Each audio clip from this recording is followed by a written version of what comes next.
Hello everybody, welcome back to the Life's Good and the pub under the stairs. It's Saturday the 1st of May. It's a bank holiday weekend here in the UK and Cheryl was considering having a barbecue this afternoon, and the minute she mentioned the BBQ word, the weather changed. It's been quite pleasant for a couple of days, but once again, it's bank holiday weekend, and this morning we've actually had some snow, believe it or not. Not enough to sort of settle on the ground, but a few bits in the air floating about, and it's threatening on raining now, so typical bank holiday weather. So where better to be than in your own pub under the stairs? I love it. I was just looking at my little book of beer tips, and tip number 18, I'm going to read this to you. It says here, it's best to drink beer from a clear glass. Bottles or cans are okay, especially for very cold drinks, where flavour is not important. But decent brews should always be served properly. A beer which is poured into a glass loses some of its carbon dioxide and becomes less prickly. And a clear glass, as opposed to pewter or china, allows you to appreciate the colour. Good little tip number 18 from the little book of beer tips. I always prefer my beer in glasses, I must admit. I do have a couple of pewter tankards here, which I have used on occasion, but a nice clean clear pint glass with your beer in, and as you drink you can see your head retention down the side, you can see the little carbonation bubbles rising up. There's nothing nicer. It makes you want to drink it, doesn't it? Beer tips.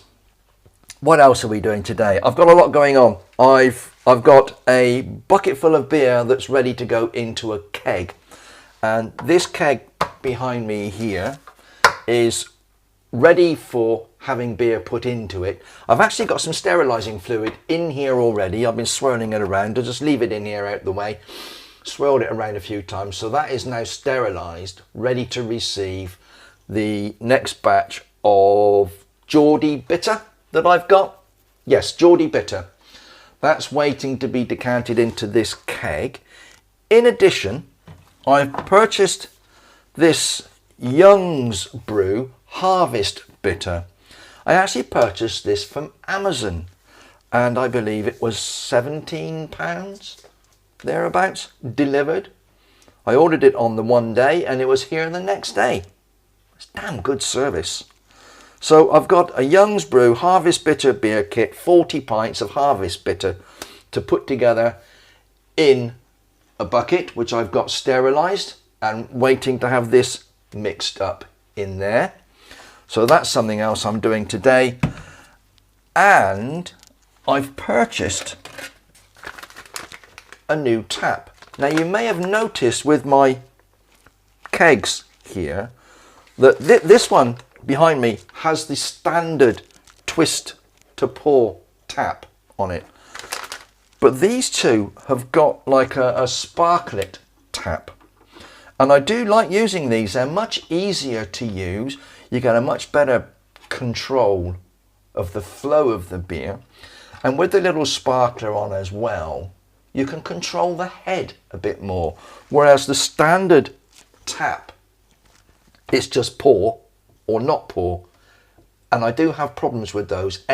Turning them on and getting a nice gentle turn and a control of what's happening, plus they always froth the beer rather a lot, and you end up with a lot of head in the glass, and then you're waiting for that to settle down before you can top it back up. And I do find with these sparklet taps that you do away with all that, and it's a much easier control.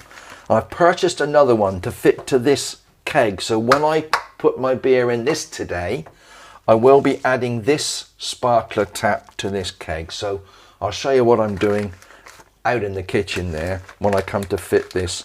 You can see what it's like. It's that arrangement. It's got the retaining nut on the back. So you insert the tap in the front of the barrel. You'd have to put your hand inside the keg to put the nut on the back. Now that is a valid reason for having a keg with the large cap or the 4-inch hole in the top. If you've got a 2-inch, you can't get your hand in and you can't do up one of these nuts on these taps. So a 4-inch opening on your keg is the best option when purchasing a keg. Just a little point to note there. So I'm going to be fitting this. As you can see, you can lift it to allow the beer to flow, or you can push it down to get a sort of more gentle, easier flow. This is ideal for topping up a glass, and obviously you can click it in place, it stay in place, and you'll get a continual flow. But just lifting it slightly, you just get that control option there of allowing the beer to flow better. And with the screw sparkler on the bottom, you get either a less creamy or a more creamy head, so that you adjust to the head preference that you like. So I'll be fitting that to this keg before filling it with that Geordie Best Bitter that I've made, and making the Harvest Bitter. So let's turn you around, let's pop over into the corner there, and you can see what I'm up to with my various beers this morning. Well, there's clearly several things going on here at once, so very much multitasking today. First thing I'm going to do is tackle the new beer kit. This is my Young's Harvest Bitter. You remove the lid and you get a little sachet of yeast under there. And also, if you remove the label from the tin, inside are instructions and a few other hints and tips to help you make your brew. Very similar to some of the hints and tips that I give you. So what we do first is I place this in hot water. I've got a sink full of hot water here. We'll place this in hot water because the contents are very thick and treacly and sticky, and you want to start softening these up so that it's easier to pour them into your bucket. So I'm now going to pop this into hot water.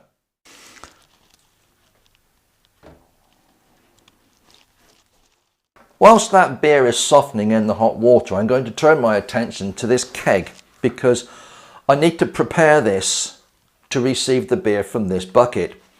It's got sterilising solution in it. If you haven't got one of these, I recommend one of these. This is a cap spanner, and it's very useful for removing these caps from the top of your kegs. It makes the job a whole lot easier.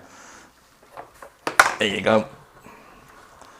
Take that off, and what I've done is, whilst I'm sterilising the keg, I've popped that new tap in here, and I've sterilised that as well within there.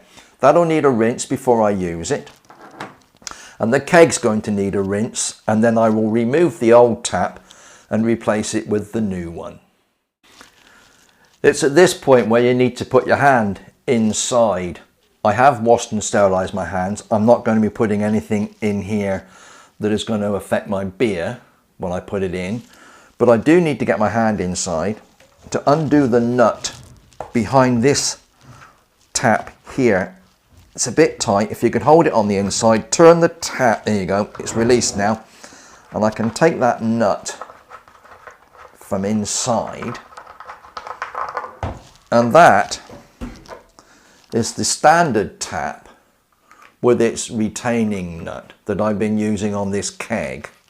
You get different designs, you get white ones, you get black ones. This one's got a tapered nozzle, some are squared off. Different styles, different designs. But this one, I find that when you're turning it, they do stiffen up in time and you don't get a nice smooth turn. And it's a case of it's tight, it's tight, it's tight, poof, it's on, and the beer gushes out, it splashes in the glass, it comes back out, there's all manner of froth and mess. And this just for me, as a person with arthritis in my wrists and thumbs, this is not comfortable and it's not easy to use. So that is why I have chosen to go with this replacement. It's a sparkler tap by a company called Brewgas, I beg your pardon, and easy to fit, to replace. You take the old one off, pop this one in its place. The screw thread is the same size, and they do have this little nozzle on the back if you want to use it in one of the top tap kegs that has a hose attachment with a float that takes the beer off the surface and floats down with the beer. This will work with that as well, which is very good. So I'm going to be putting this now into this keg. So off with that nut. I need that in this hand. Inside, I'm going to be putting that through the hole there. Simple as that. And fitting the nut blindly on the inside of there. It's a bit stiff, but you don't want it slack. Now I'm holding the nut still and turning the tap now. I'm not sure if you can see very well. It's a bit of a struggle with my arm inside this keg. But I'm holding the nut still on the inside, turning that tap, and it's going together nicely. I'll keep turning that right. It's really tight now. And it's got a rubber washer on the outside. You put the rubber on the outside, the nut on the inside. And that's hand tight, but that should be sufficient not to leak. If you do find it's leaking a little, you can just wind it a bit more and you should be able to tighten that up. But that now is fitted nicely to that keg. So we're all clean, sterilised and ready to go. So I now need to put this into here. I have shown you siphoning before, but just to recap, I've got this little clip which I put over the edge of the top of the bucket there. That's as tight as I can get it on. I've got my flexible siphon hose with my siphon wand attached and a sediment trap at the bottom, so it actually stops any sediment going in. But in addition, I like to add a siphon sock. So that just attaches there and you tie that off against the stem of the wand, and that stops any fine particles and bits and pieces being dragged into there and ultimately into your keg. So I'll just tie that off and I'll put it into the bucket. So the siphon sock is tied off at the bottom of the siphon wand. I'm going to insert that into the beer all the way to the bottom and then push the hose against that clip like so. And that will now hold everything in place to make it easier for me to siphon. What you do with the keg before you put the beer in is prime it with another 3 ounces of brewing sugar or spray malt or whatever you're using. So about 85 grams or 3 ounces of brewing sugar into the keg immediately before you siphon the beer in.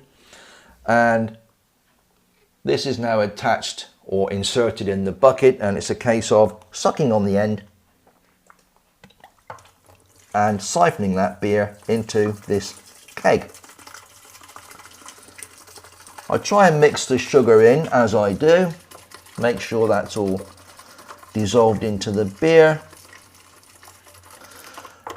And as it's siphoning, just check at the bottom to see or make sure you haven't got any leaks around that tap, and that will happily siphon away there until it's all in the keg. Whilst that's siphoning, I can turn my attention back to this can of Young's Harvest Bitter, which has been sitting in that hot water for a while and is now ready to open and poured into the clean, sterile bucket.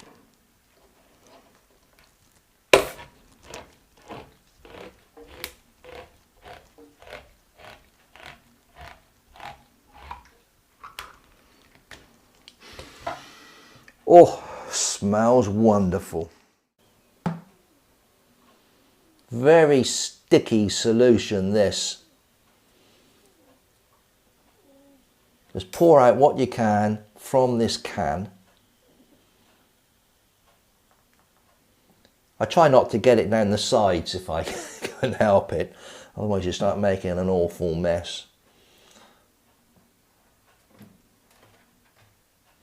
And then I turn that around at that point, and what I'm going to do now is add some boiling water to this tin and dissolve what's left in there.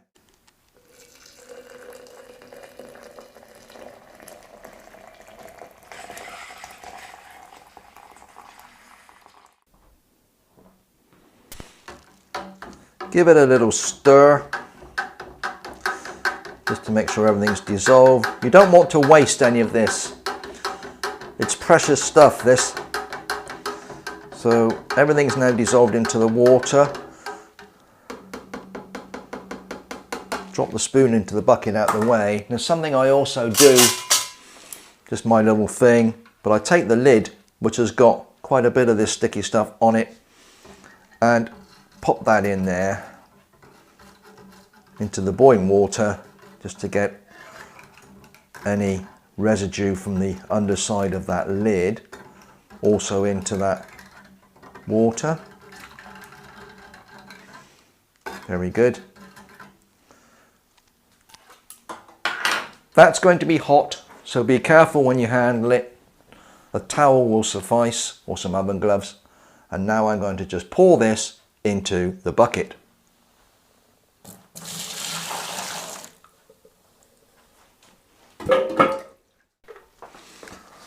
I'm going to add the rest of the kettle of water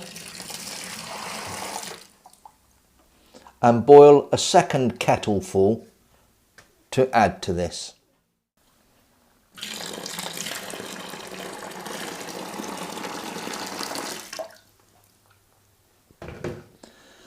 That's 2 kettlefuls of water and the tin of beer wort, a mixture. Give it a stir, get it dissolved, and now I need to add the brew sugar. I'm now adding 1 kilogram of brewing sugar. Do not use household sugar. You can, but it will sweeten the beer, and I find the end results are not as good as when you use a proper brewing sugar. Pour that in, and we want to give that a stir and get that all dissolved in there. It's very fine, it's this brewing sugar, and it will dissolve very quickly.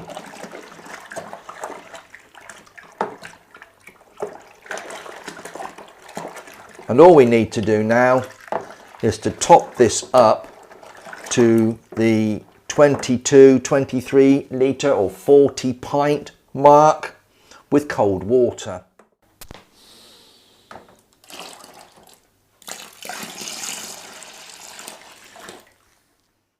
I'm just adding the last of the cold water, bringing that up to 23 litres, which is about 40 pints.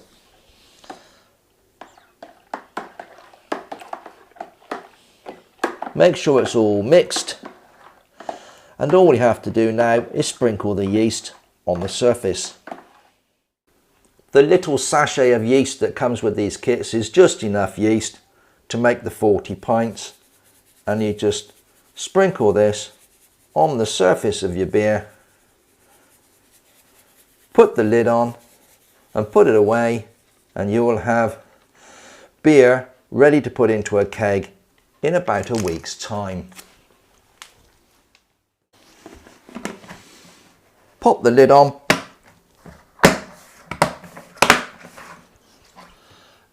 add your bubbler, a little bit of water in here as an airlock in the top, and I always leave the label if I can, or something to indicate what's in the bucket. And then I can put on the floor in the pub under the stairs, and as I said, that'll be ready in just over a week to put into a keg.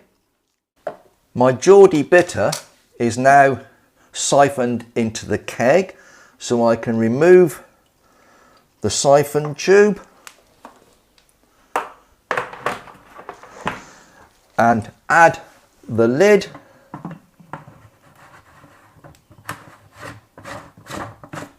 and using the cap spanner on there, give it a tighten. Sometimes you have to hold it between your legs just to make sure that it's held still. There we go, nice and tight that. And that can be put away in the pub under the stairs on stillage and will be ready to drink in about a week's time. So in a week's time, we'll have this ready to drink and the other one ready to go into a keg. Well, it's been a brilliant morning and a very productive one here in the pub under the stairs. So we now have 40 pints of Young's Harvest Bitter in a bucket fermenting, which will take about a week, just over. And I've got 40 pints of Geordie Bitter in my keg here with its new sparkler tap. And just to show you how easy these taps are to use, holding your glass underneath, you just gently lift and away you go. Such an easy action. Now clearly this beer isn't ready yet. It's just been put in the keg, so it's going to be a bit cloudy. Smells really good. And this Geordie Bitter kit I have made before. And on this occasion I've made it with brewing sugar. Previously I have added spray malts, and I may do a couple of kits in the not too distant future where I use spray malt instead of brewing sugar and discuss the advantages of that. In the meantime, I think that's about it for one day. It's been quite a long video, but well worth it, and I now have plenty of ale back in the pub for the coming weeks. And looking forward to trying the Young's Harvest Bitter. I've not made that one before, so we'll look forward to seeing how that turns out. Well, thank you for watching. Thank you for spending the time here. And if you haven't already, please hit the subscribe button, give us a thumbs up and share the videos if you like, and all those things. And please come back and see us again soon. We'll either be in the garden or in the greenhouse or here in the pub or at the stove making chutneys and jams or whatever. But please come back and see us again soon and have a look back through the older videos that we've got on this channel. There's probably nearly 2 years worth of videos there now. Predominantly gardening, but a few other things thrown in. So please go back and have a look at those. And it'd be lovely to see you here again in the pub under the stairs in the Life's Good. So whatever you're doing, you look after each other, you stay safe, stay happy, and we'll see you soon. Bye bye now.